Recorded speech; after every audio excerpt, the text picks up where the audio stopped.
Assalamualaikum warahmatullahi wabarakatuh. Okay, so dalam video kali ini saya nak menerangkan um, cara bagaimana untuk kita untuk kita tengok peluang-peluang yang ada sebenarnya dekat depan mata kita, which is AI age. Kita sekarang ni berada di dalam fasa AI sama seperti waktu kemunculan internet sebelum tahun 2000.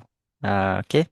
So kalau macam kita tengok sekarang AI memang sangat-sangat cepat. Kalau 2 tahun lepas AI kita tengok memang sangat-sangat buruk je, dan dia punya respon dan jawapan kalau untuk LLM semua respon macam kita tak boleh gunakan, tak boleh fully utilize lagi dalam kerja-kerja kita, dan generate video, gambar pun semua hancur dan hauk.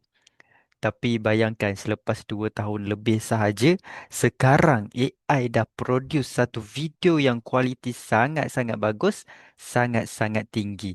Jadi